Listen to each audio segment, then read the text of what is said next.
This is the story of the operation which began the assault on the continent of Europe. The 9th Troop Carrier Command will transport and resupply parachute and glider elements of the 82nd and 101st Airborne Division and will be prepared to transport elements of the British 1st Airborne Division as directed. The U.S. 101st Airborne Division will begin landing approximately 4 hours and 30 minutes prior to civil twilight on the morning of D-Day to assist the 4th Division in the initial assault and capture the town of Carentan. The U.S. 82nd Airborne Division will land to the immediate west of the 101st for the purpose of preventing the movement of enemy reserves to the east and north. Simple, isn't it? This mission, which reads so easily, calls for an attack from England on the continent of Europe.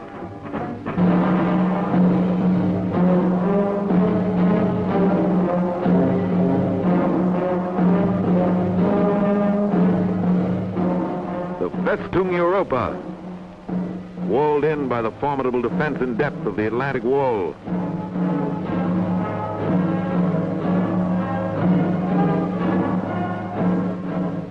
Mined, trapped, bristling with gun emplacements and fortifications.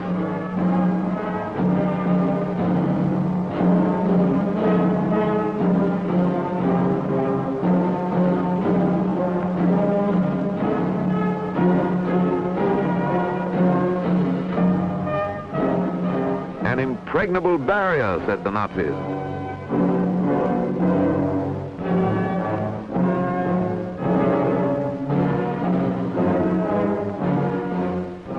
The combined chiefs of staff decided that frontal assault alone would not crack Fortress Europe. The Atlantic Wall must be vaulted and the cracking process begun from the rear.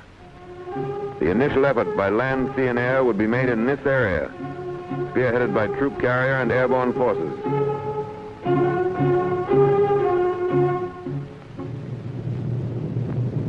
But before the D-Day, there must be a number of lesser D-Days. The first large-scale airborne operation was performed in conjunction with the assault on Sicily, 10 July 1943. Taking off from fields in Africa for dropping zones in Sicily, troop carrier units transported by glider and aircraft, units of the 1st British and the U.S. 82nd Airborne Divisions. Almost a year before this operation, a troop carrier group transported a parachute infantry battalion from England to start the invasion of North Africa. But the invasion of Sicily was the first real test for troop carrier units, which had trained in maneuvers in Texas, the Carolinas, and England.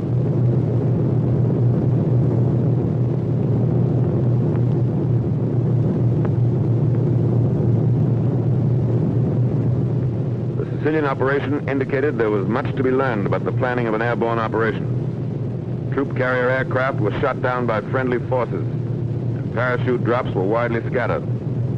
It was a tactical success, however, rich in experience for the units which would later participate in the assault on the continent. The lesson was driven home that more navigation aids were badly needed, that gliders must be landed at slow speeds, that some type of air brake was necessary to decrease the rate of descent of gliders going into small fields, that protection for the nose of the glider in rough landings should be provided, not only to protect the pilots, but to facilitate unloading. A technique had to be worked out for gliders landing on water.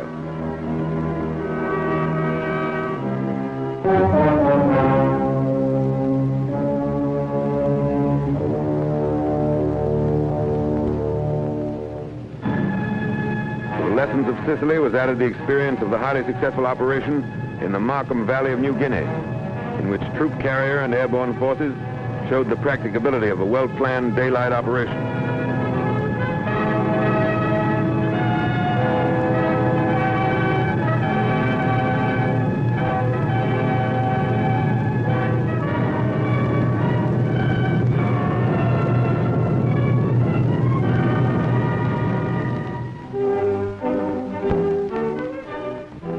Back in the United States, many lessons learned from the operations in Sicily, Markham Valley, and Salerno were made a part of training and maneuvers. The Griswold nose was developed to protect the glider in rough landings. A parachute arrestor was adopted to permit landing the glider in restricted areas.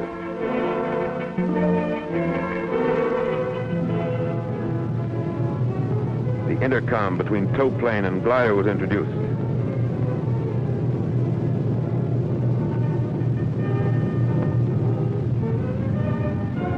Blitz landings were out.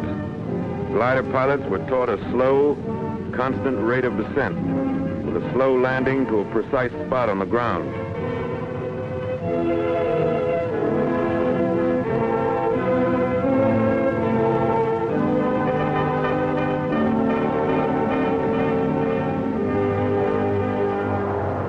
Many types of combat aircraft were suitable for towing the CG-4A glider. The B-25 was used. The P-38 performed its task well.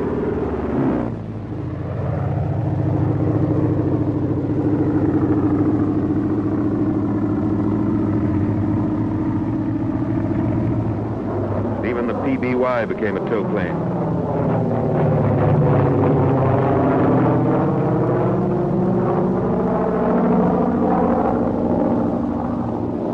Note the takeoff of the PBY before the glider.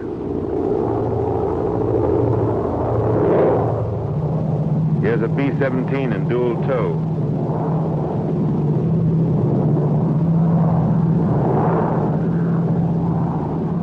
And a triple tow by a C-54.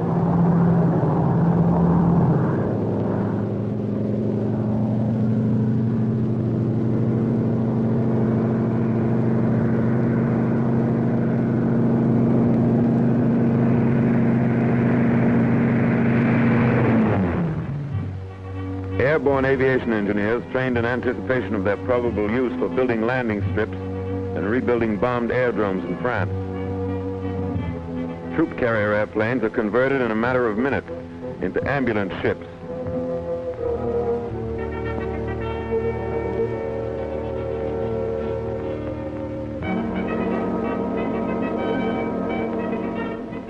And from lessons learned overseas, grew the doctrine expressed in War Department Circular 113, employment of airborne and troop carrier forces. Doctrine was put into practice, and Circular 113 became the blueprint for all future airborne operations. Airborne and troop carrier units are theater of operation forces.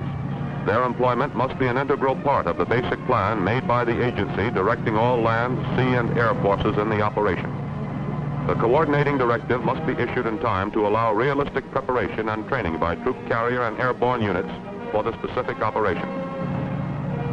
Airborne troops must be employed in mass, and the bulk of the force landed in as small an area as possible. The use of highly trained pathfinder teams dropped in advance to mark dropping zones and glider landing zones is essential. Procedures must be prescribed which will ensure that troop carrier aircraft on course at proper altitudes and on correct time schedules are not fired upon by friendly forces.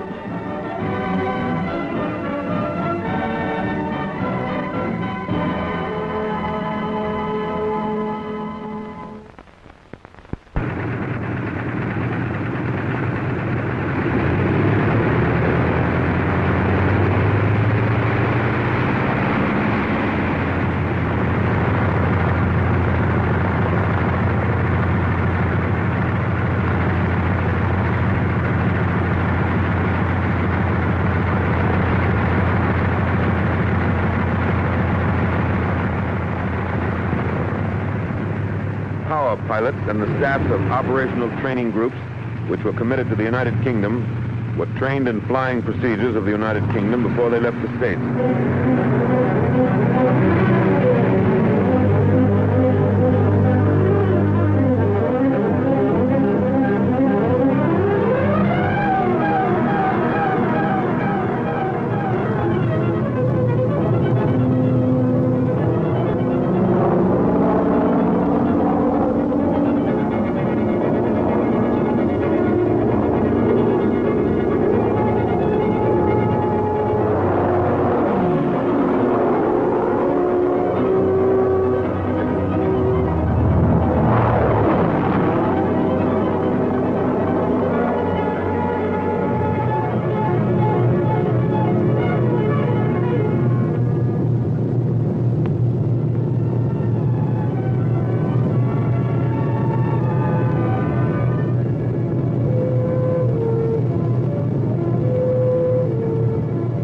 flying was emphasized, designed to prevent early detection by the enemy. Air crews had to fly through a corridor of flak, pinpointed by searchlights. Every aspect of operations in the United Kingdom, flying control, air-sea rescue, supply, British navigation, weather, all phases of theater training were covered before the units departed overseas.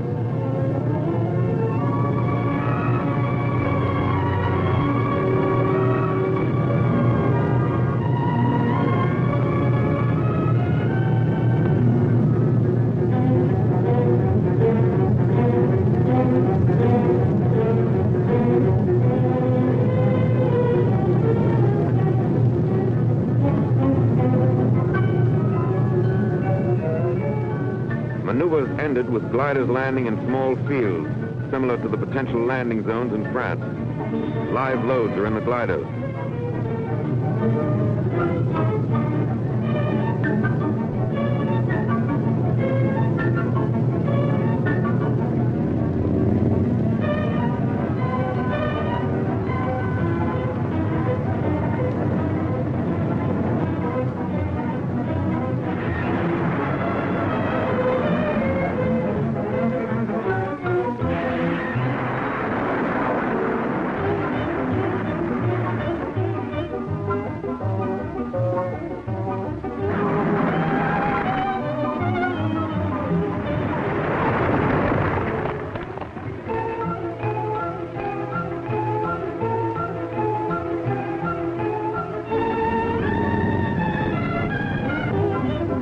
Airborne troops continue in their specialized tactics. Glider pilots are trained to stay in action with them until evacuated.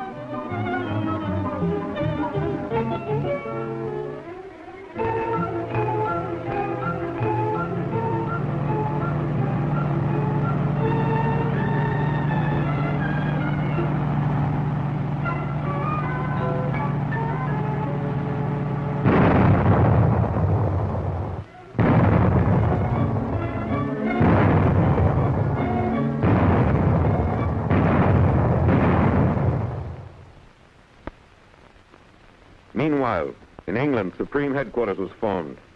The planning phase changed to the manning phase. Supreme Headquarters, Allied Expeditionary Force, published a standing operating procedure, which was laid on by Allied Expeditionary Air Force and 21 Army Group, the top headquarters of air and ground forces for the assault. Under AEAF were the 9th and 2nd Tactical Air Forces, which controlled American and British troop carrier units. 21 Army Group commanded American and British and Canadian ground forces and the airborne divisions. Orders for the operation had been issued to troop carrier and airborne commanders, and their initial studies had been made. Liaison had been established between 9th Troop Carrier Command and the AEAF, 21 Army Group, the Navy, the 9th Air Force, the 101st Airborne Division, 1st Army, 82nd Airborne Division, and 1st Airborne Division. This was the chain of command for the airborne operation.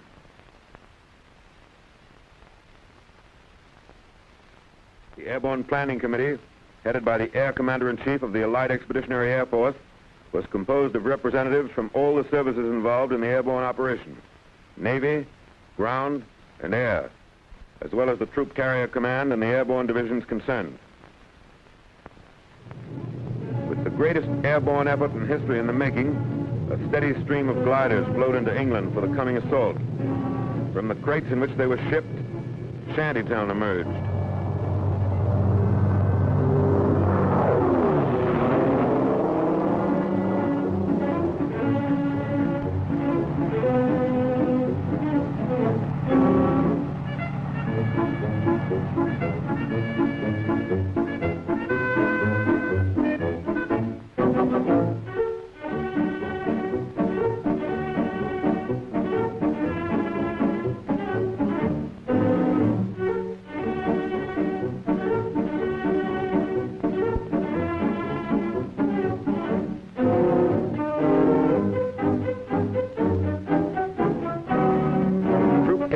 Glider mechanics and Air Service Command units have the task of rapid assembly of CG-4As.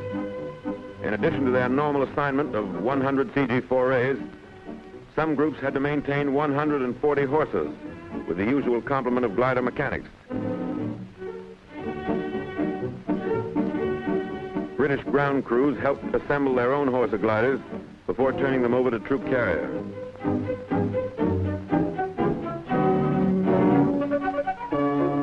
This British Horsa now belongs to the 9th Troop Carrier Command.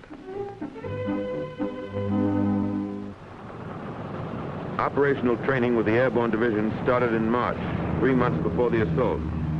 This time, Troop Carrier did not have to haul freight. It could concentrate on its combat assignment and train for it. Intensive work was done on column takeoffs and landings and night formation flying.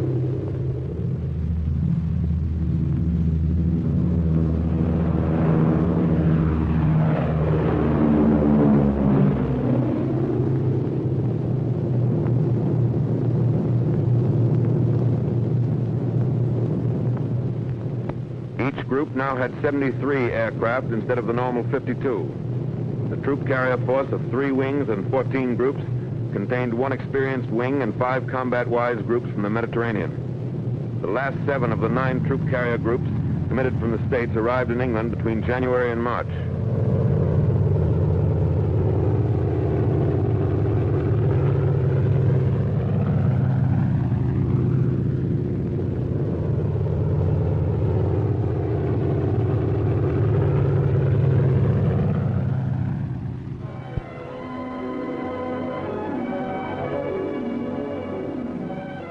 This system is used to recover gliders from small fields.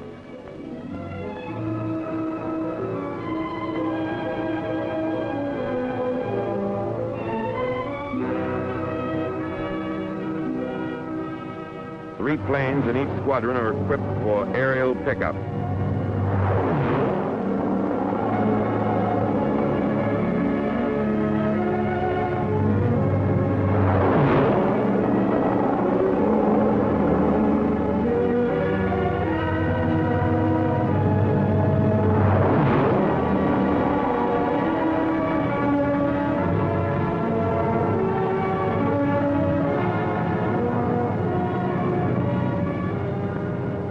Thorough coordination between ground and air is necessary for accuracy and delivery of resupply containers.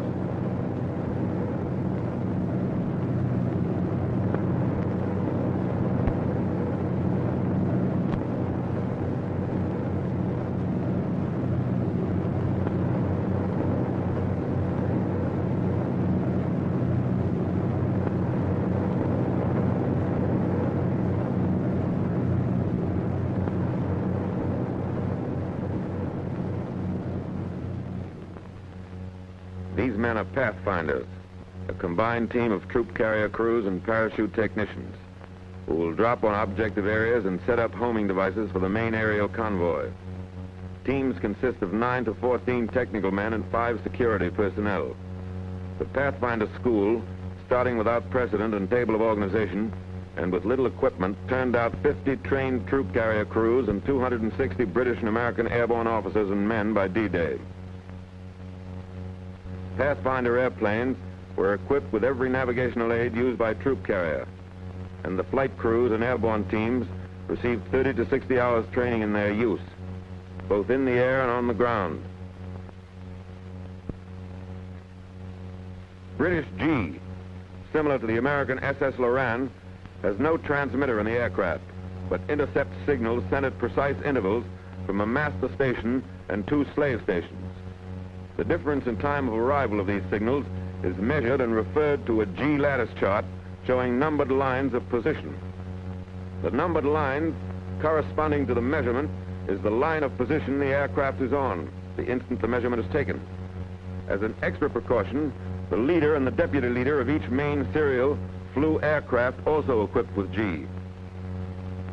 SCR 717C is used by the Pathfinders and 2 aircraft in each main serial.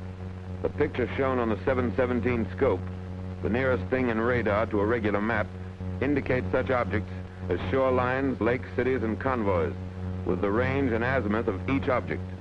The receiving aircraft appears in the center of the scope. When 717C is tuned to a BUPS beacon, the map is not visible. The coded image shown here in the upper left quadrant is the BUPS beacon signal. and indicates the range and azimuth of the beacon from the aircraft. The beacons are set up in the DZs by the pathfinders. All troop carrier aircraft are equipped with Rebecca, the close-in radar aid, used at ranges averaging 15 miles. Eureka is triggered by the Rebecca transmitter in the aircraft. The impulse, when received, trips the Eureka transmitter, which sends a signal back to the aircraft on a different frequency. The twin Rebecca antennas, by the intensity of signal received on one side or the other, indicate on the scope which side of the aircraft Eureka is on, and the range of the aircraft from the ground station. When the signal is received with equal intensity on both antennas, the aircraft is on course. Each Pathfinder team is equipped with 8 specially designed holophane lights from which DZ light tees are made. By D-Day, crews who had lived, trained, and were briefed together could navigate under instrument conditions to within 600 to 800 yards of a pinpointed position in unfamiliar territory.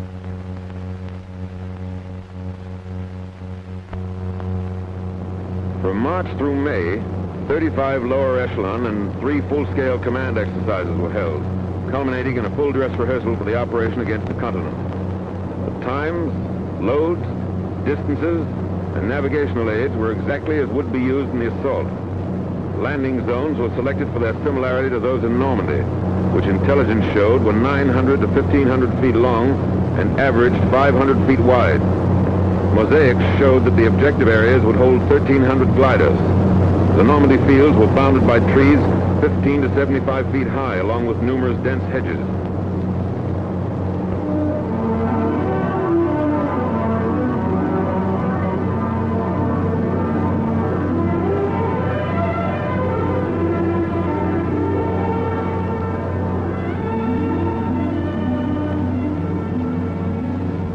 Glider pilots were allowed to choose their own fields, and release was made at heights from 800 to 1,000 feet.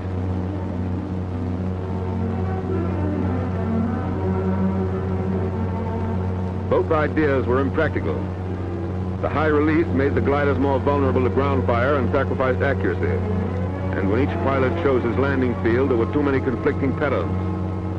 Following this maneuver, it was decided that leaders were to choose the landing field for the 3 other gliders in his element, and the release would be made at 400 to 600 feet.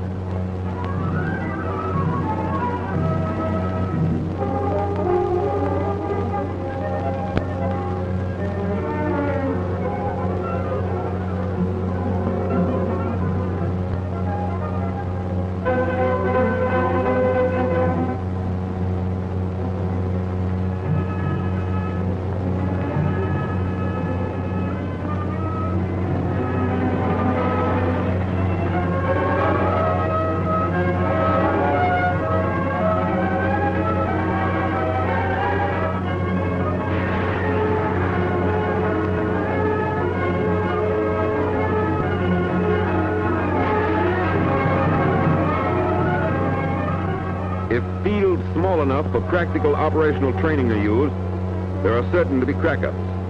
A compromise must be made between realistic training and the number of gliders which may be expended on the maneuver.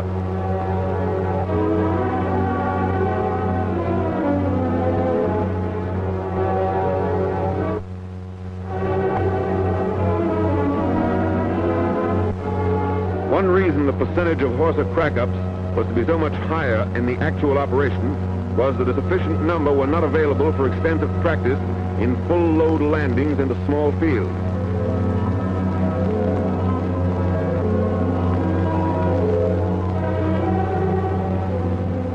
Because of their rugged fuselage construction, most of the CG-4A gliders, which sustain damage upon landing, deliver their loads of personnel and equipment in fighting condition.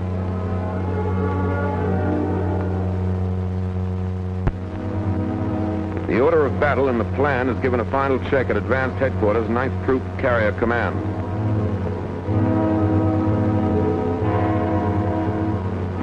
Troop carrier crews, the majority of which had never seen combat, were approaching a state of battle readiness. The final briefing was held near London on the 1st of June, 1944. Groups will take off from their home airdromes and assemble at wing assembly points. They will proceed to the command assembly point at Elko, then to the command departure point at Flatbush. The first 28 serials will proceed from Flatbush via Gallup and Hoboken to IPs on the west coast of the Cherbourg Peninsula.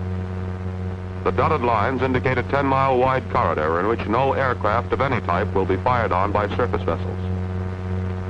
Corridors, altitudes, constant airspeeds, and time over fixes must be adhered to because air, ground, and naval forces have been notified of numbers and timing of our aircraft over the route. The route has been chosen to avoid aircraft assembling in UK, main routes of naval convoys, and flak, particularly from the heavily fortified Channel Islands.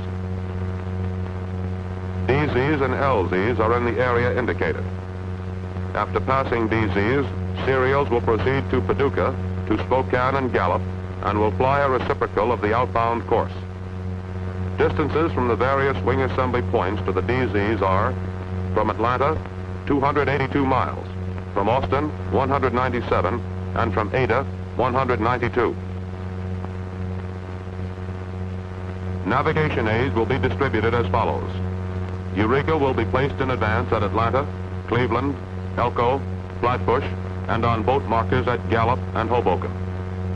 Pathfinder teams will place Eureka on all DZs and LZs. Only one of each 9 aircraft will home on Eureka, since more than this number will saturate the ground set and reduce the range. Box beacons will be placed at Flatbush, Hoboken, and 2 DZs by the Pathfinders. Occult portable lighthouses which flash a coded letter will be placed at Atlanta, Austin, Ada, Burbank, Cleveland, Dallas, Elko, and Flatbush. Holophane lights will be used during the night operation on the boat markers at Gallup and Hoboken and to form lighted T's on all LZs and DZs. The 2 boat markers at Gallup and Hoboken will be 100-foot boats manned by the Royal Navy and will maintain their exact position in the channel by G. Panels and smoke coded by color will be used on 2 DZs and 2 LZs for the daylight serials.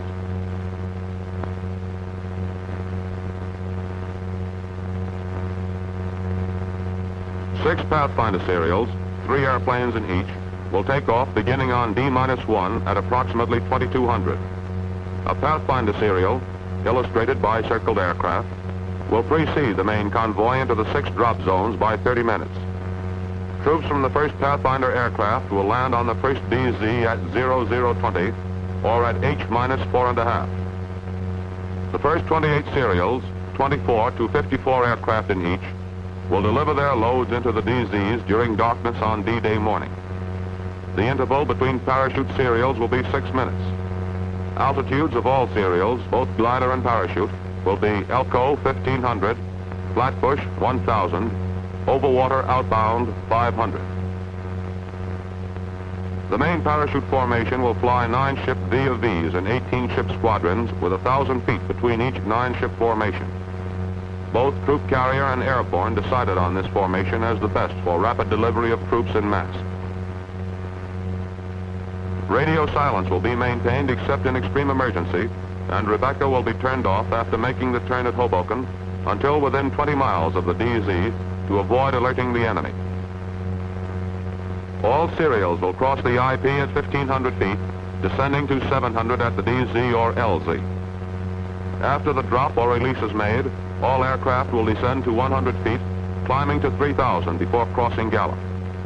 On the return, Gallup to Elko will be flown at 3,000 feet, since outbound serials will be using the same corridor at 500 feet.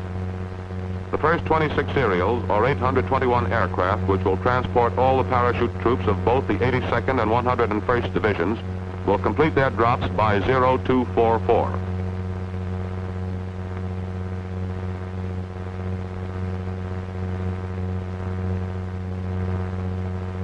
About the time the first serial of parachute aircraft returns to its home base, 2 serials, each consisting of 52 aircraft towing CG-4A gliders, will take off from these airfields. The interval between glider serials will be 10 minutes. These gliders will be released over the LZs about 0400, still in darkness, which will conclude troop carrier operations until 1900 of D-Day. The static hookup will be used for all glider marshalling and takeoff. This system, with all tow planes and gliders hooked up and parked prior to takeoff time, enables each combination to take off at intervals of less than 30 seconds. The control procedure used will be the standard sled and jeep combination indicated. The sled and marker, attached to the jeep by a rope the same length as the tow rope, indicates to the tow plane pilot, when he taxis alongside it, that the slack is taken up. The signalman on the sled gives the tow pilot the signal to take off. Then the jeep moves back alongside the next tow plane, and the procedure is repeated. The glider pattern will be the standard double column echelon to the right with 300 feet separating the double columns. 3 minutes from the LZs, the columns will separate so that landing patterns of separate columns will not conflict. The glider will be brought to a landing over the lighted T's, which will be placed in the fields and lighted by the pathfinders 10 minutes before the arrival of the serial. 4 gliders make up the element because of restricted visibility and the size of the field selected for the LZs. Meanwhile, aircraft of 38 Group, the British troop carriers, will take off and form along this route after Serial 10 passes Flatbush.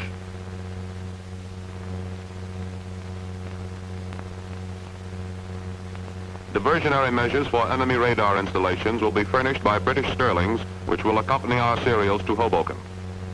After troop carrier serials turn at Hoboken, the Sterlings will continue the same course and drop window to simulate troop carrier serials. They will then turn into the coast and drop dummy parachutists. The RAF will furnish 3 screens of 4 to 8 interceptors, each placed to the south and east of the DZs to attack searchlight and flak installations. Day fighter protection of 2 to 3 fighter groups for each aerial convoy will be furnished by the 9th Air Force. On D-Day at 1900, 5 serials, 208 aircraft, towing 36 CG-4A and 172 Horsa gliders, will take off and begin releasing gliders into the same LZs about 2100. All gliders will be landed by 2310. The route in this case will be the same as far as Gallup, where a left-hand turn will be made.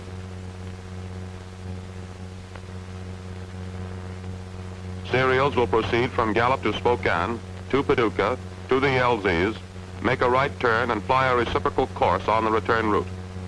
All future serials will follow this route since the beaches will be secure by this time and will afford more protection from ground fire for daytime flight. Altitude from Gallup to the LZ will be 500 feet. On the return, LZs to Gallup will be flown below 500, climbing to cross Gallup at 3,000. On D-Day +1, 4 serials, 200 aircraft towing 48 horses and 152 CG-4As will begin taking off about 0500 and will put the last glider into the same LZs by about 0910. 512 gliders will then have arrived in Normandy. At 0400 on D+1, 6 serials, 311 aircraft with parapacks will begin taking off with supplies for the 2 divisions which will have completed their landing when the last glider lands. These supplies will be dropped on the objective area in Normandy within a space of 30 minutes, beginning at 0611. This will conclude the immediate troop carrier commitments on objectives in Normandy, with further resupply dependent on the amount our forces can move across the beaches. Due to the movement of 2 additional German divisions into the peninsula, the 82nd will not land at Saint-Sauveur. The 82nd and 101st Divisions will both land around Saint-Mare-Église, 5 miles from the east coast. The 82nd Division will secure the causeways and lines of communication to the north and across the inundated area to prevent enemy reinforcements from being brought to the beachhead. The 101st Division will proceed south and capture Carentan. The forces which will come across the beach will proceed inland to reinforce this vertical envelopment.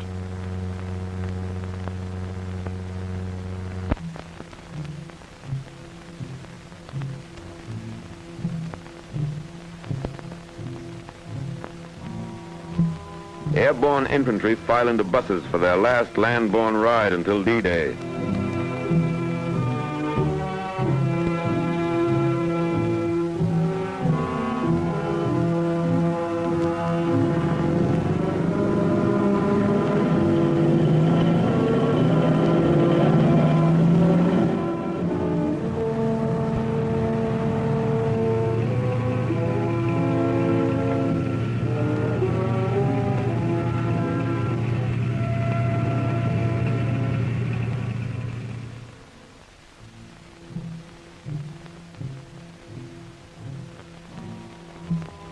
These hangars are their barracks until they climb aboard the airplanes and gliders.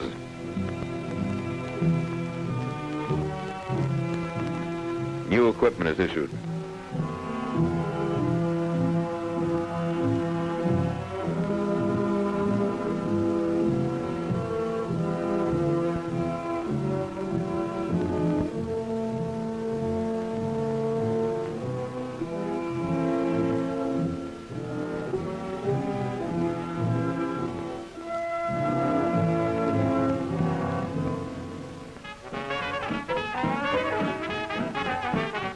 Nothing to do now but kill time. Nothing, that is, but to keep at the peak and await orders.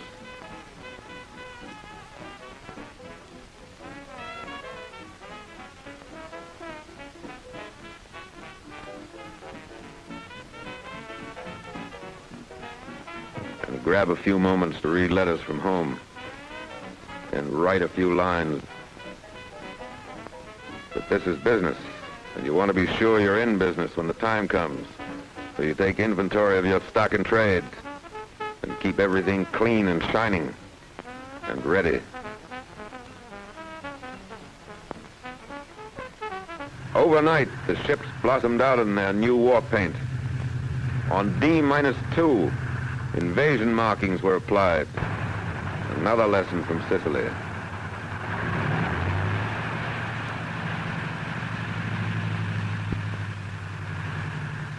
Invasion money revealed the objective. By now, the High Command insisted that individuals should know their destination.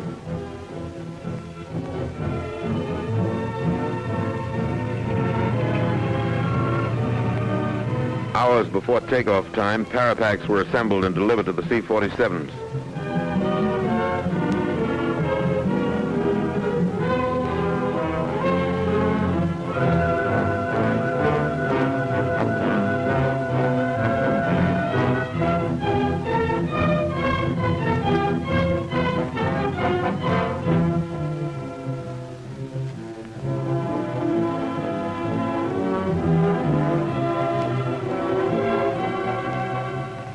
LSTs received their quotas of troops who will cross the beaches and move forward if troop carrier and airborne have done their job. One glider regiment of the 101st was to go in by boat, as were some attached and supporting units of both divisions. The lift, or the required aircraft and gliders, was not available to put them in by air as early as needed. D-Day -1, and time narrows down. Gliders for the first night's operation are assembled for the takeoff, ready to follow the parachute serials to France. Officers and men of lower echelons are briefed. Speeds will be Pathfinders, 150 indicated for the entire course. Parachute aircraft, 140 to the IP, 125 IP to DZ, slowing to 110 for the drop, then 150 for the return trip. Glider pilots are told to assemble at division headquarters after landing for evacuation to England. An airborne general has a final talk with his men.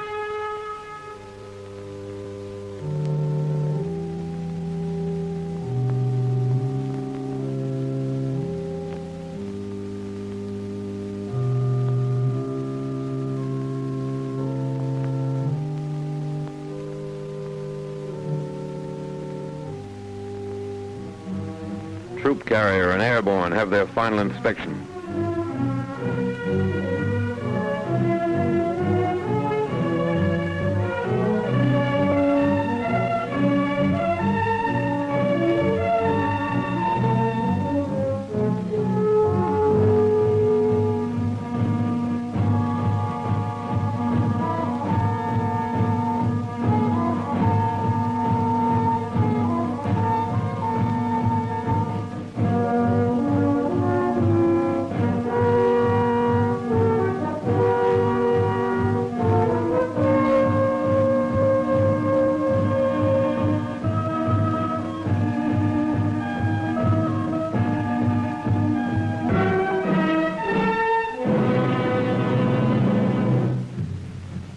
More than a dozen fields, paratroopers march to their ships.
parking diagram showing the location of each aircraft has been given the airborne troops. Each pilot has been furnished a list of his passengers.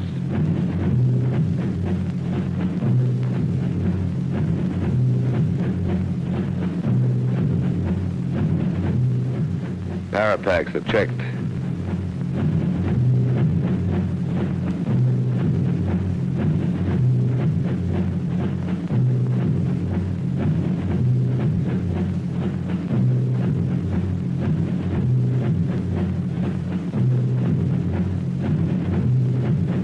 This outfit has enough Apache blood in its collective veins to justify their haircut.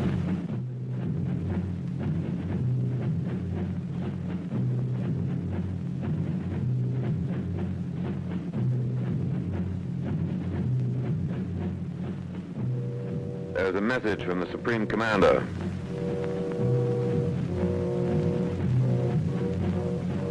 You are about to embark on a great crusade. The eyes of the world are upon you, and the hopes and prayers of all liberty-loving people go with you.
Pilot and crew chief make a final check of the parapacks. And here's another final check, this time by the jump master just before the men go aboard.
This trooper will drop his British leg pack loaded with demolition supplies just before he lands.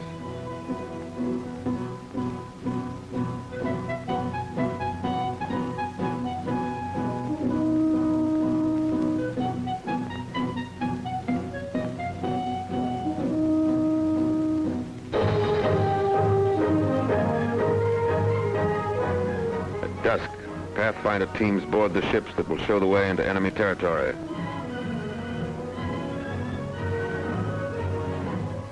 925 troop-laden aircraft will home tonight on navigation aids set up by these Pathfinders. This is 1 minute out of 1 hour in one day in the world's history that has rarely been equaled.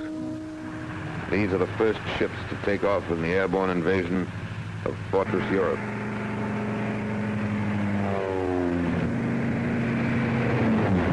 First Pathfinder ship is airborne at 2154.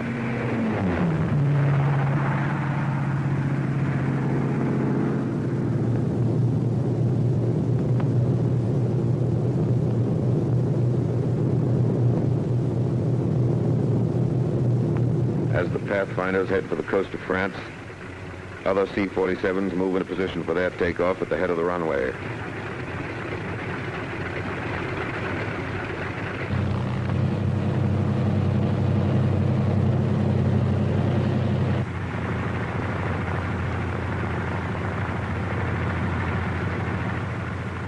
30 minutes after the Pathfinder's takeoff, the first serials of C-47s follow on the invasion path.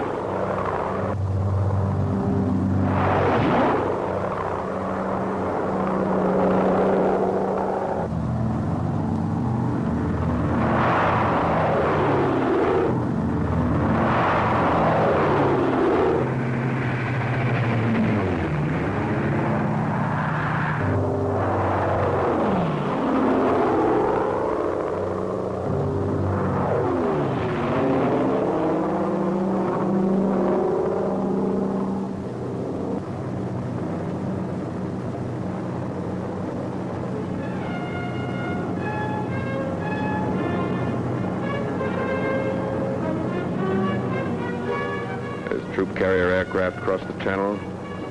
The Allied invasion fleet has already weighed anchor.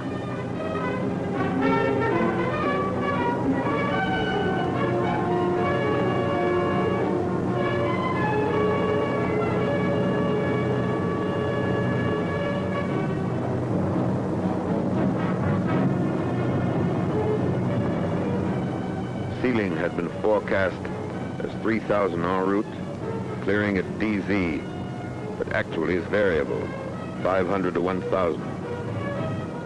Visibility is poor. Stand up. Hook up.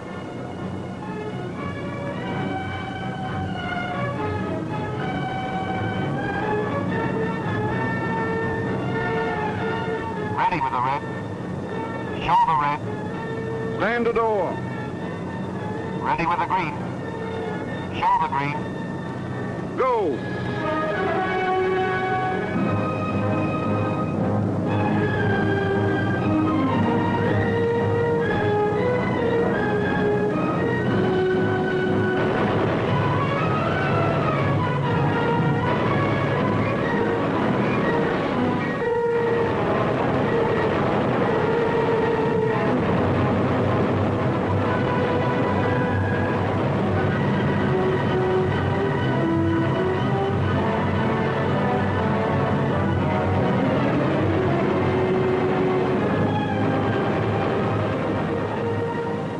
Landed squarely on the German 91st Infantry Division and other enemy troops.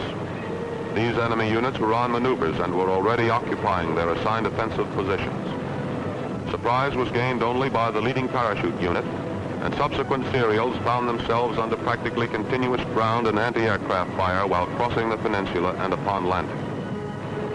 821 airplane loads, 13,000 paratroops were delivered into DZs in less than 2 hours.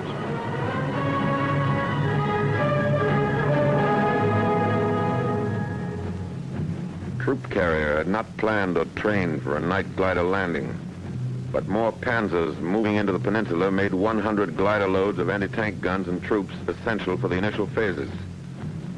It was estimated that only 50% of personnel and equipment would be available for use after the landing. This calculated risk was accepted. The serials were made up of the reliable CG-4As, which were easier to put into strange fields in darkness. 0200. Time for the gliders to go.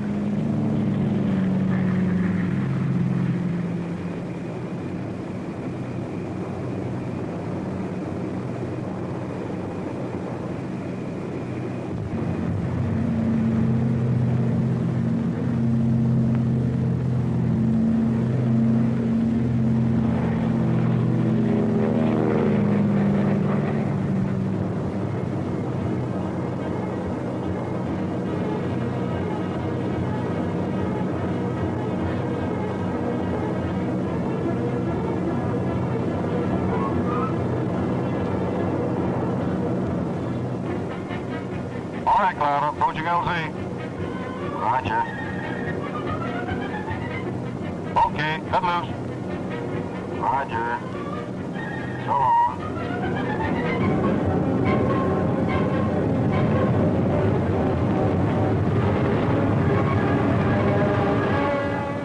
The briefing was accurate. The three heights were just as we figured. The main trouble was the landing zones were not secured by the time we arrived. In fact, I'd say that 90% of the gliders received hostile fire before landing. The lighting aids were a little messed up, Our group was supposed to have 2. I never did see but one, and it was out of place. I understand, though, that some of the Pathfinder teams were neutralized.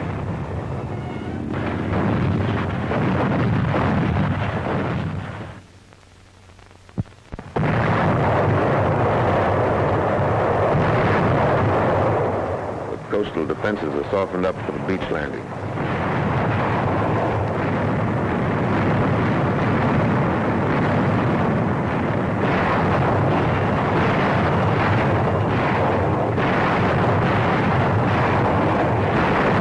Daybreak. The naval bombardment continues.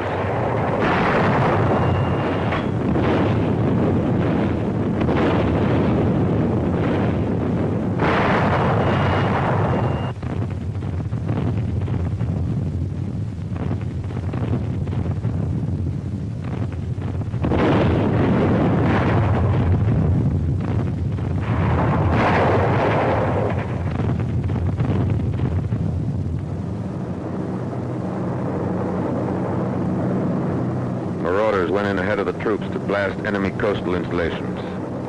Priority number 1, air supremacy, had been obtained a long time before D-Day. The 8th and 9th Air Forces had accomplished that.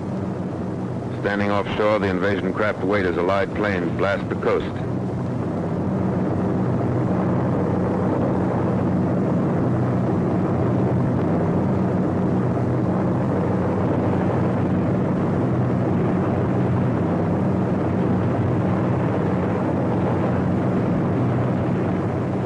Allied surface ships come in.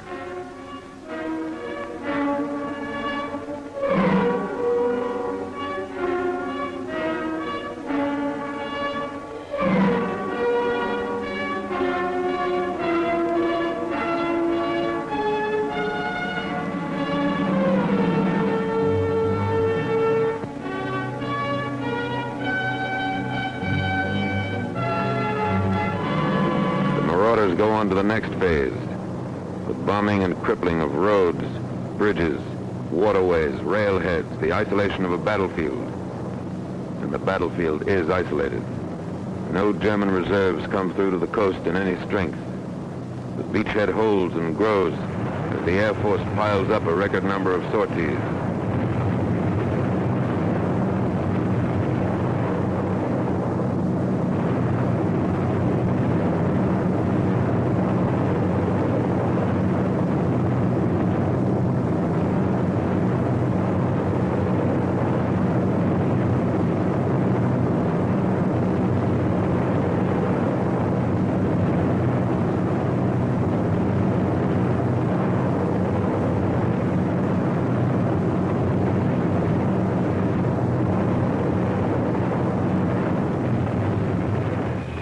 Fighters blast every target that moves on enemy ground.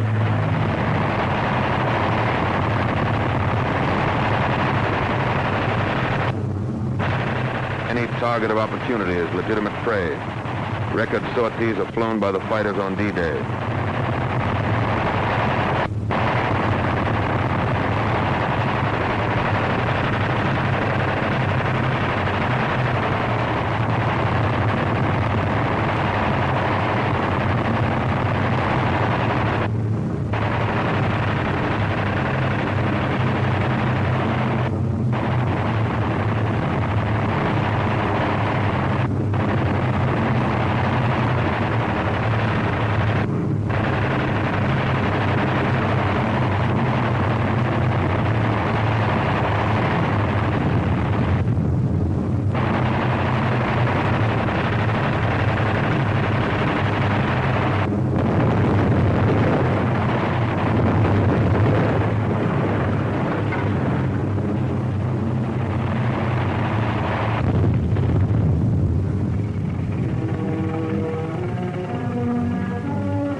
Back in England, the next glider serials are being marshaled for the takeoff. The C-47s are doing double duty. Back from the paratroop drops, They're ready to take off with gliders. Dual tow had been practiced in the States, but it was not used in this operation due to the extra time necessary for air assembly and to the additional marshalling space which it would require on the aerodromes.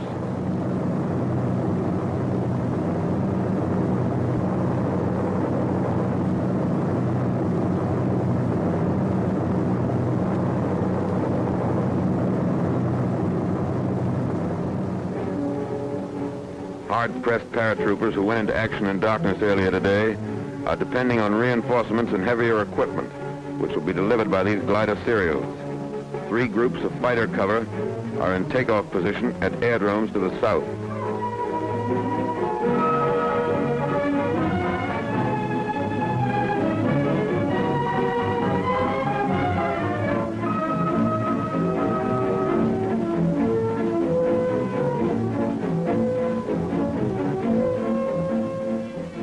Coordinated British effort was made simultaneously by the British 6th Airborne Division, transported by RAF 38 Group on objectives around Caen. Particularly interesting was the delivery of 8.5-ton tanks of a Recce regiment in 30 huge Hamilcar gliders. 29 of the 30 tanks were in action within 10 minutes after they were landed.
Turn is made at the command assembly point.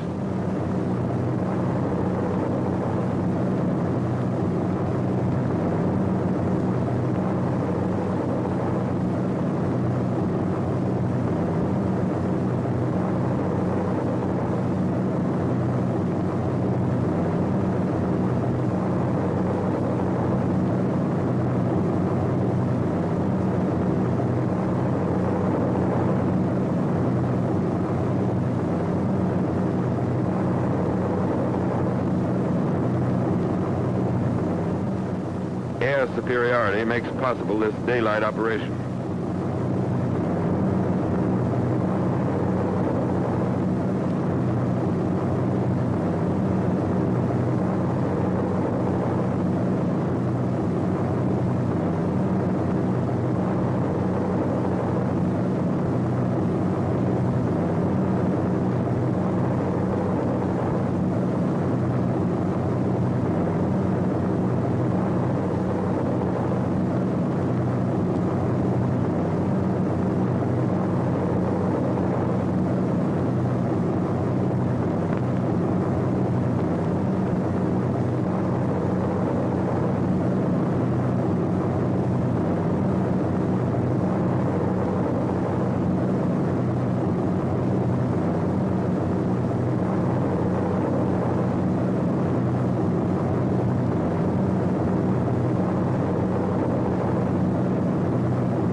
Ack ended a mission for this friendly airplane.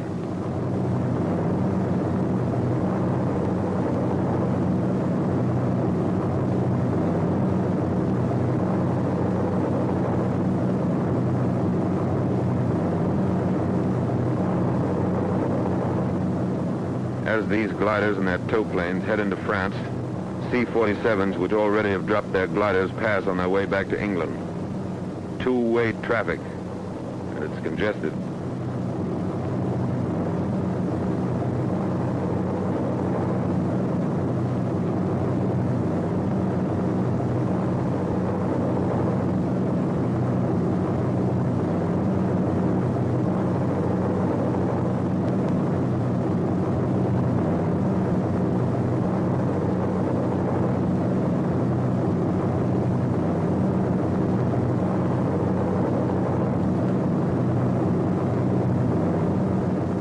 These are areas flooded by the Germans.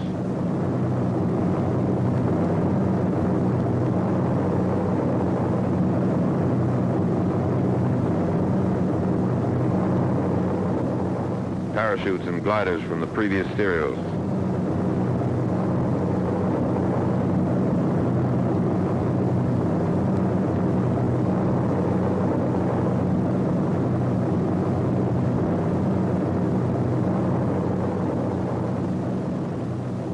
The gliders cut loose from their tow planes.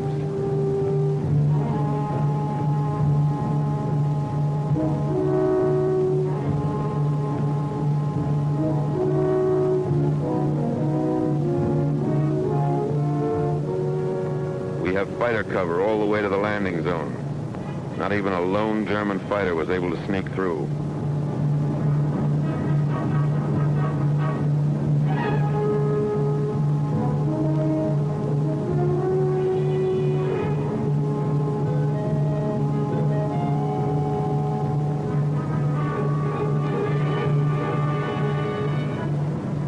One of the gliders makes a landing in the flooded area.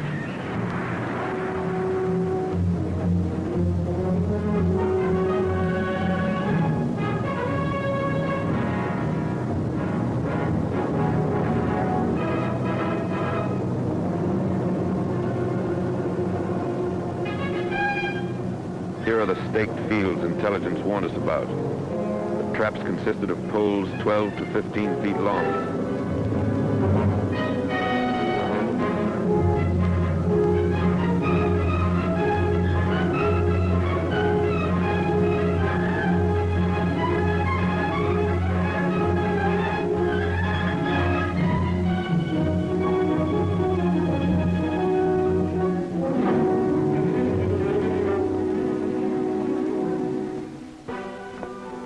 One of the tow planes crashed and burned, but actually the C-47 suffered few losses. Some of the glider landings were rugged, and so were some of the paratroop landings. There were plenty of dummy German guns around.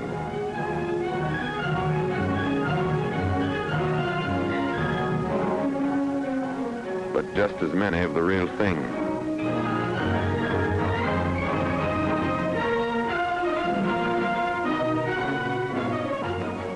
The men who landed here won't forget this meadow.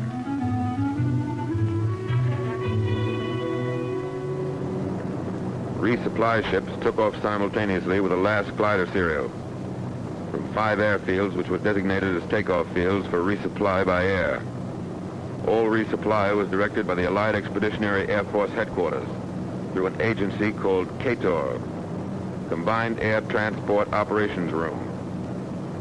Packing, delivery, loading, and lashing of all supplies for aerial delivery was the job of the Service Command. Requests for air resupply were approved by the Army Group or Air Force in the field.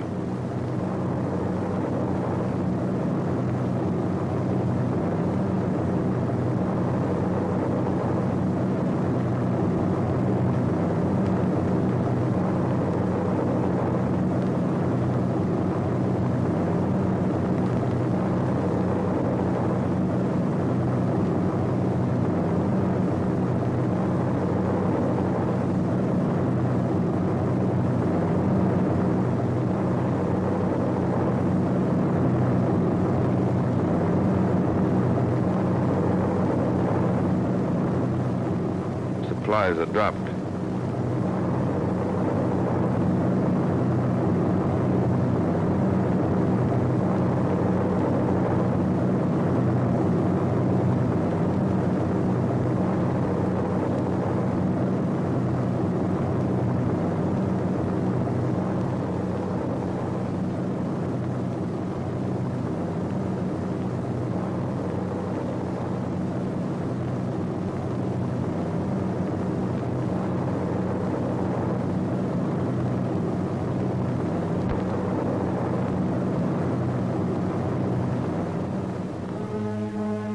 Meanwhile, the airborne infantry had fanned out and taken initial objectives, most of them after hard fighting and heavy losses. Now they're moving through the key town of Saint-Mère-Église.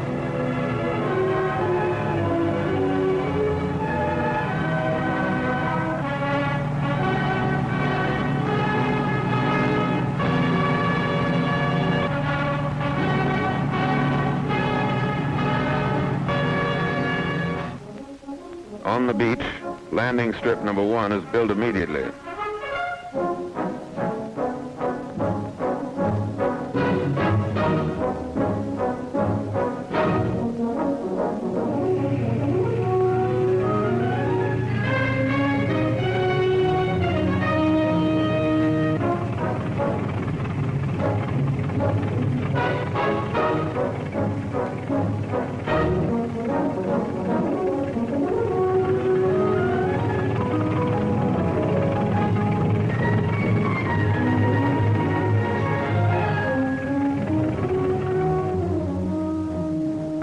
Balloon barrage to protect the field from enemy strafers.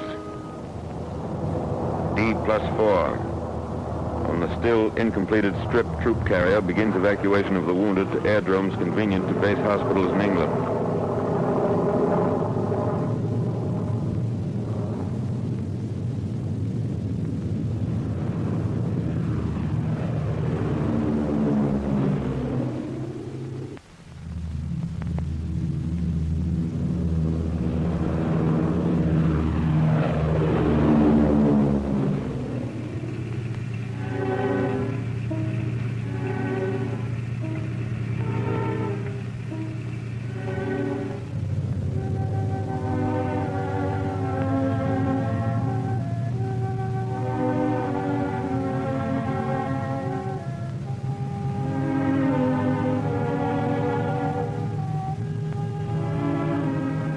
These wounded were the first to land and the first to fight on D-Day.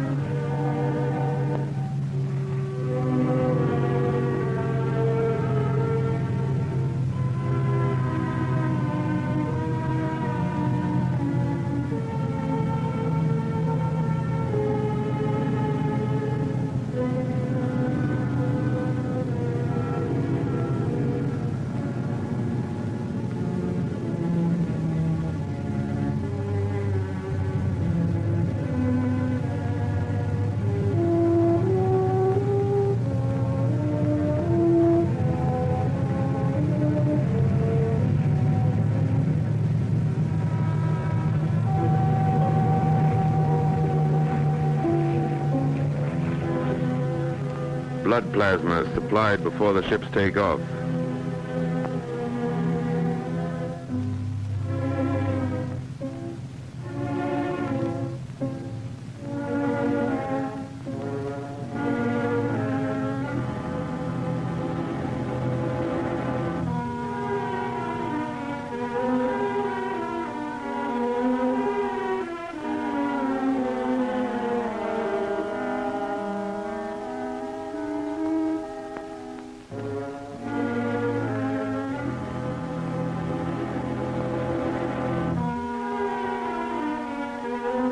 Within 2 hours, these men will be under expert care far from the front.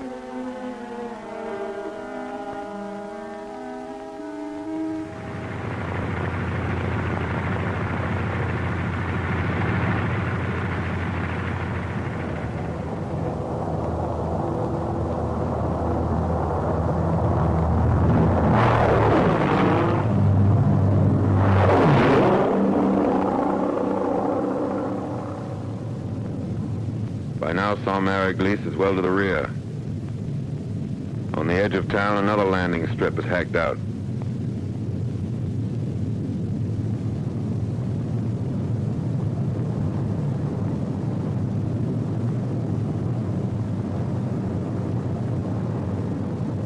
Even before the landing mats are laid, a resupply glider comes in with more equipment.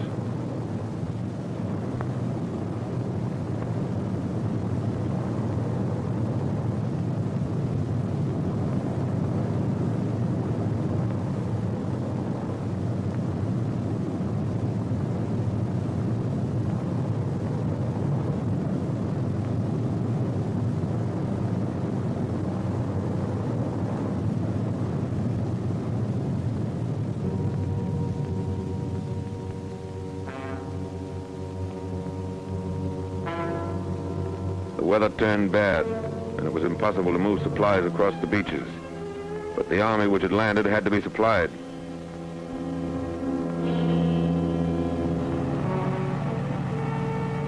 Back in England, troop carrier is assigned the job of getting it to them.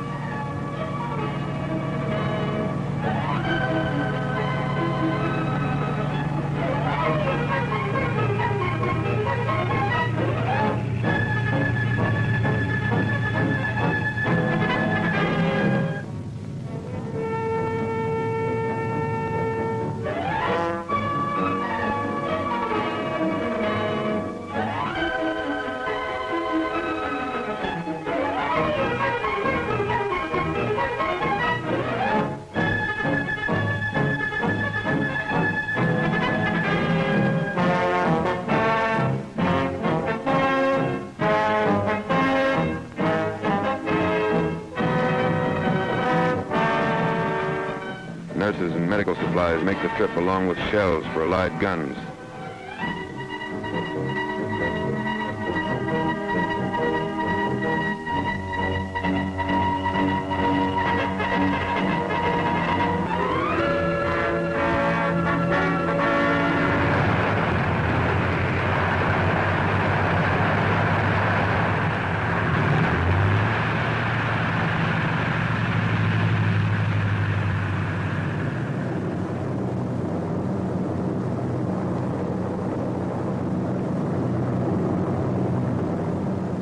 Materiel brought in those first days by troop carrier made the difference between a continued assault to Carentan, utilizing the elements of surprise and enemy disorganization, or a stalled offensive, helplessly waiting for supplies bogged down by weather.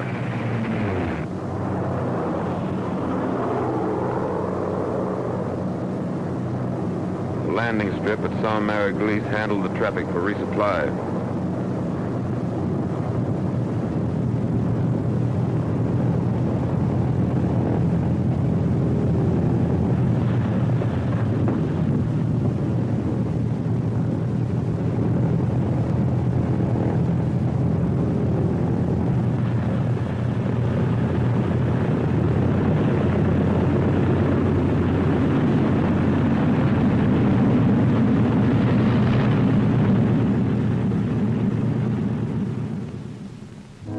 Jeeps and trucks are lined up at the field, waiting to rush the supplies to the front.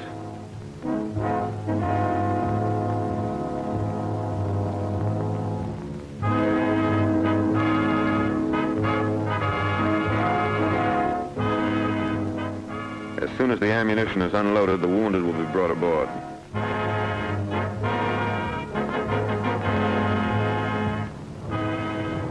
Gliders used on the first day's operation and those used in resupply are towed back to England.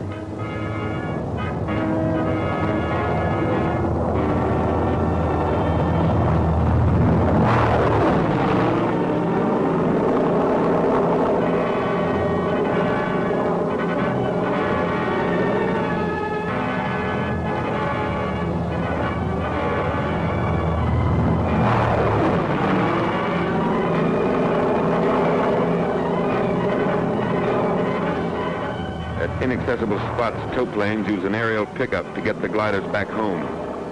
Others, not flyable, will be disassembled and hauled back by boat.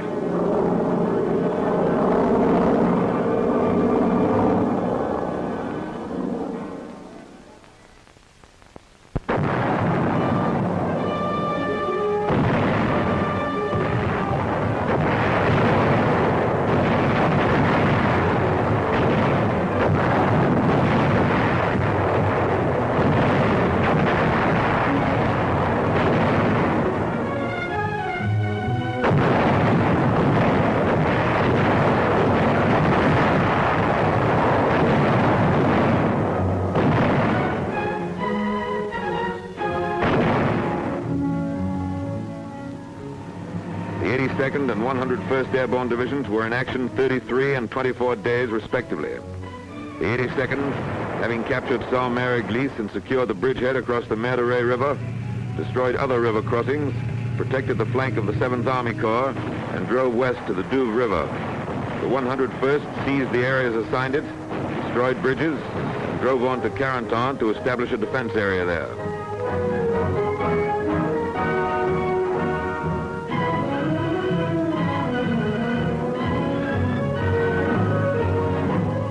To Troop Carrier, the commanding general of the 82nd Airborne Division sent this commendation.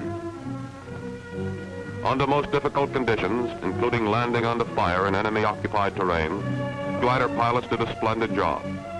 On the ground, they rendered most willing and effective service, providing local protection for the division command post during the most critical period when the division was under heavy attack from 3 sides. Please express to all elements of your command who brought the division in by glider or parachute, or who performed resupply missions for us, our admiration for their coolness under fire, their determination to overcome all obstacles, and for their magnificent spirit of cooperation.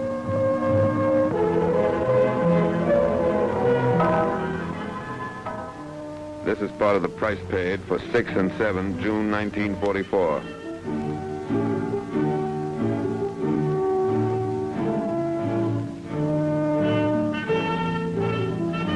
$1,662 troop carrier airplanes were dispatched in the first 24 hours of the assault.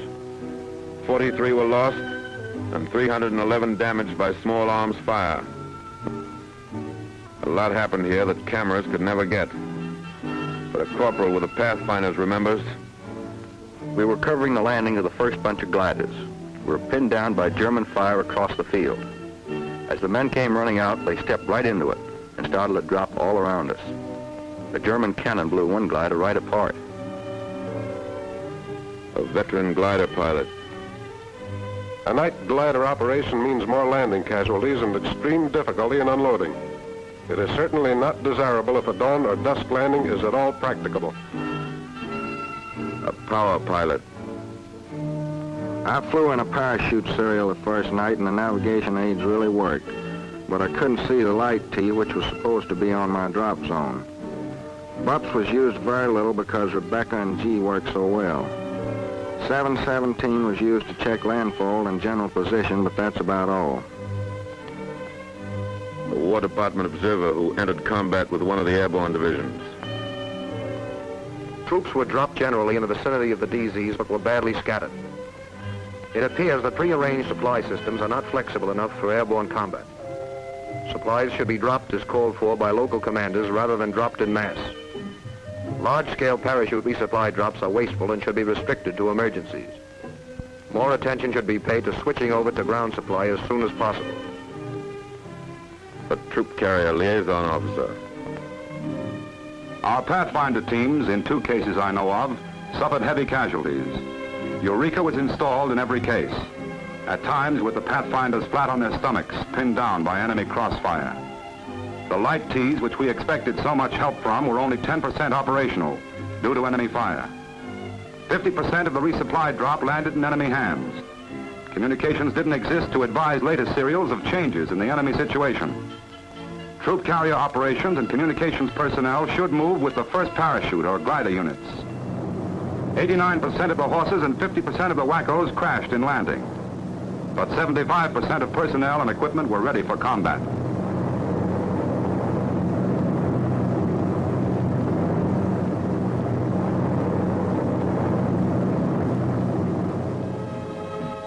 Back from Normandy, these men would have faced further tests. How much they had learned will be history. History made by an airborne army.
training was emphasized, designed to prevent early detection by the enemy. Air crews had to fly through a corridor of flak, pinpointed by searchlights. Every aspect of operations in the United Kingdom, flying control, air-sea rescue, supply, British navigation, weather, all phases of theater training were covered before the units departed overseas.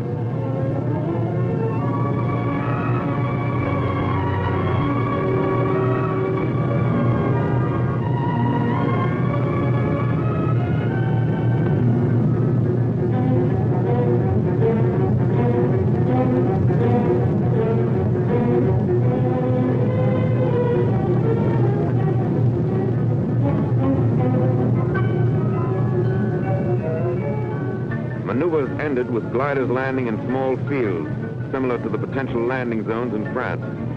Live loads are in the gliders.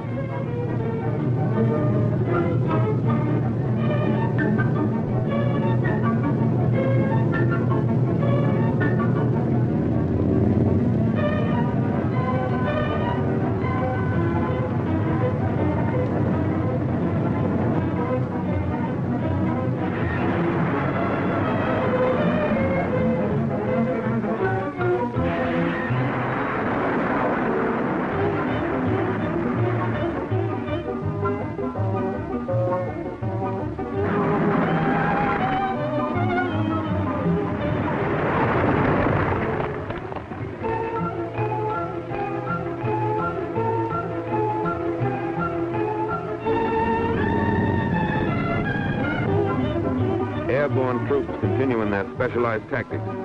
Glider pilots are trained to stay in action with them until evacuated.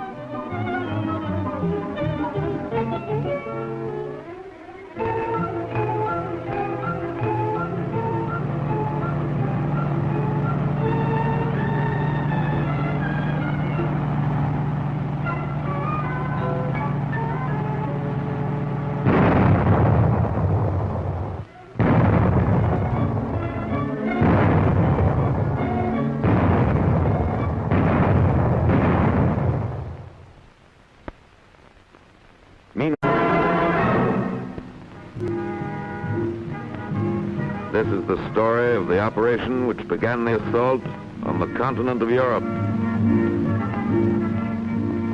The 9th Troop Carrier Command will transport and resupply parachute and glider elements of the 82nd and 101st Airborne Division and will be prepared to transport elements of the British 1st Airborne Division as directed. The U.S. 101st Airborne Division will begin landing approximately 4 hours and 30 minutes prior to civil twilight on the morning of D-Day to assist the 4th Division in the initial assault and capture the town of Carentan. The U.S. 82nd Airborne Division will land to the immediate west of the 101st for the purpose of preventing the movement of enemy reserves to the east and north. Simple, isn't it? This mission, which reads so easily, calls for an attack from England on the continent of Europe.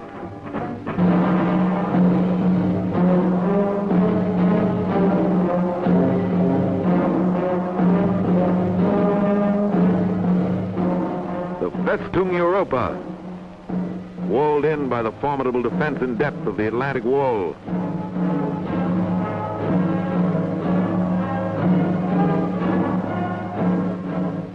Mined, trapped, bristling with gun emplacements and fortifications.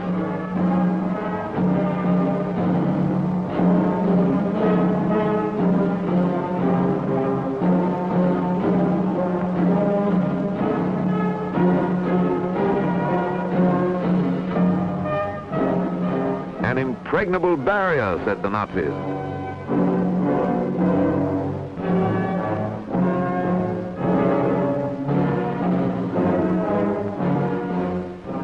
The combined chiefs of staff decided that frontal assault alone would not crack Fortress Europe.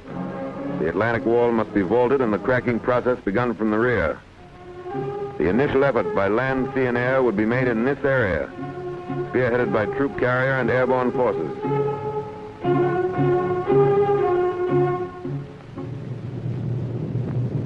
But before the D-Day, there must be a number of lesser D-Days. The first large-scale airborne operation was performed in conjunction with the assault on Sicily, 10 July 1943. Taking off from fields in Africa for dropping zones in Sicily, troop carrier units transported by glider and aircraft, units of the 1st British and the U.S. 82nd Airborne Divisions. Almost a year before this operation, a troop carrier group transported a parachute infantry battalion from England to start the invasion of North Africa. But the invasion of Sicily was the first real test for troop carrier units, which had trained in maneuvers in Texas, the Carolinas, and England.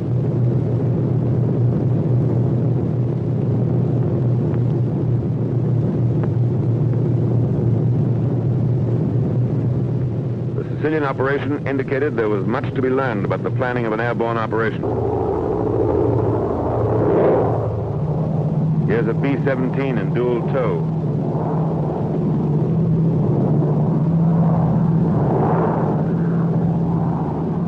And a triple tow by a C-54.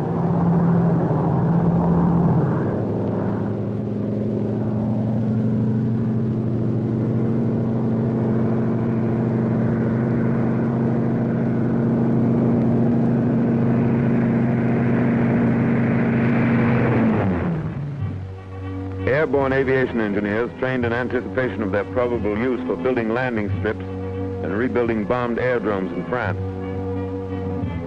Troop carrier airplanes are converted in a matter of minutes into ambulance ships.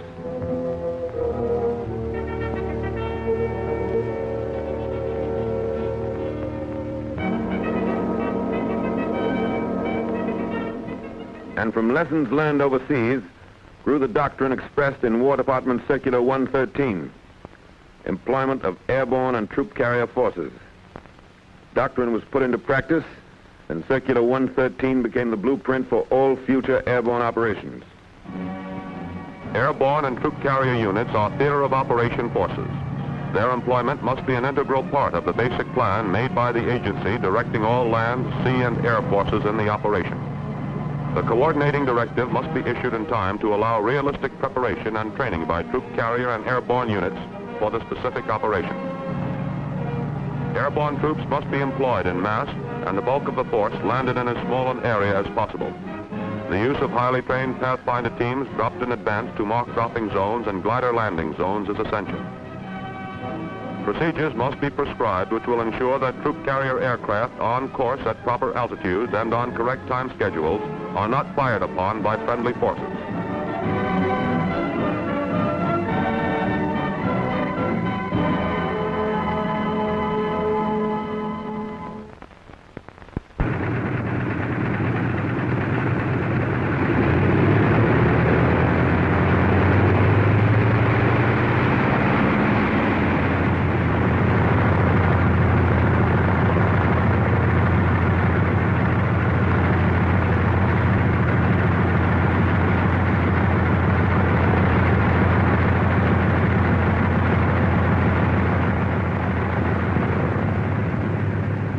Pilots and the staffs of operational training groups, which were committed to the United Kingdom, were trained in flying procedures of the United Kingdom before they left the States.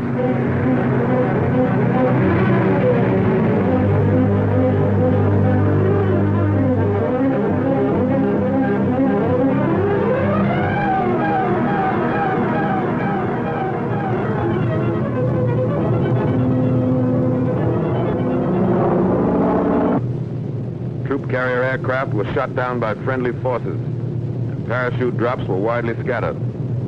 It was a tactical success, however, rich in experience for the units which would later participate in the assault on the continent. The lesson was driven home that more navigation aids were badly needed, that gliders must be landed at slow speeds, that some type of air brake was necessary to decrease the rate of descent of gliders going into small fields, that protection for the nose of the glider in rough landings should be provided, not only to protect the pilots, but to facilitate unloading. A technique had to be worked out for gliders landing on water.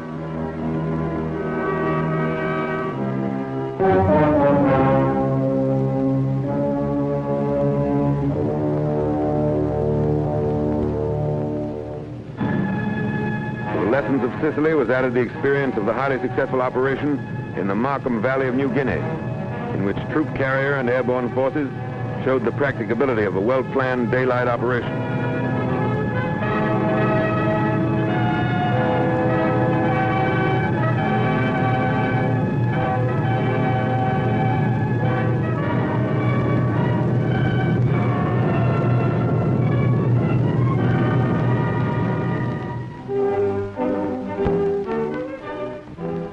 Back in the United States, many lessons learned from the operations in Sicily, Markham Valley, and Salerno were made a part of training and maneuvers.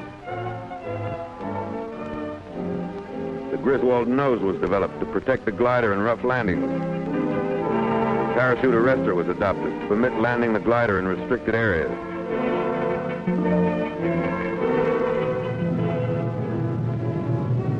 The intercom between tow plane and glider was introduced.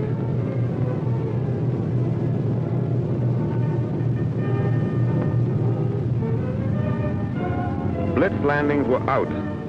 Glider pilots were taught a slow, constant rate of descent with a slow landing to a precise spot on the ground.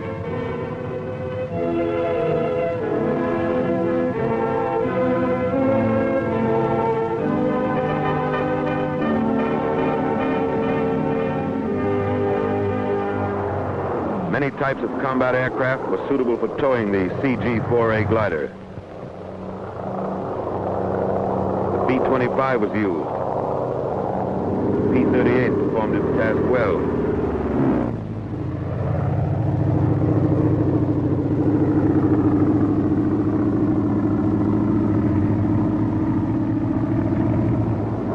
Even the PBY became a tow plane.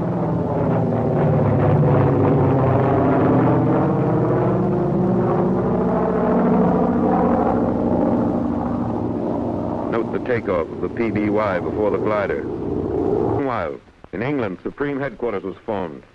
The planning phase changed to the manning phase. Supreme Headquarters, Allied Expeditionary Force, published a standing operating procedure, which was laid on by Allied Expeditionary Air Force and 21 Army Group, the top headquarters of air and ground forces for the assault.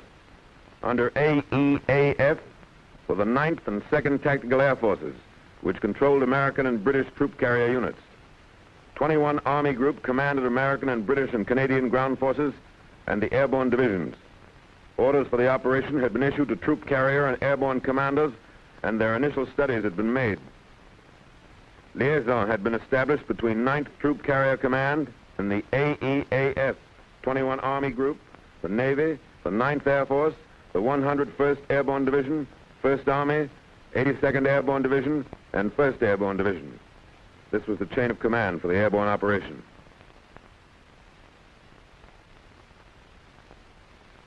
The Airborne Planning Committee, headed by the Air Commander-in-Chief of the Allied Expeditionary Air Force, was composed of representatives from all the services involved in the airborne operation: Navy, ground, and air, as well as the Troop Carrier Command and the airborne divisions concerned.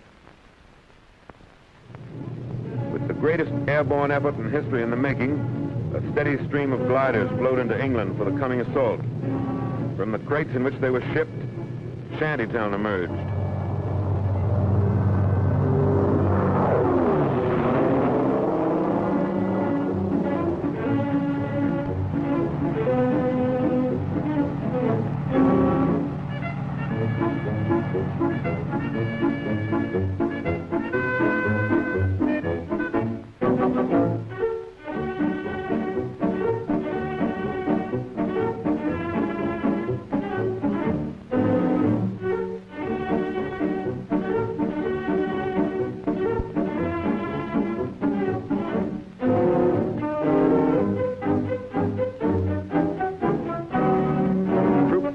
Glider mechanics and Air Service Command units have the task of rapid assembly of CG-4As. In addition to their normal assignment of 100 CG-4As, some groups had to maintain 140 horses with the usual complement of glider mechanics. British ground crews helped assemble their own horse gliders before turning them over to troop carrier.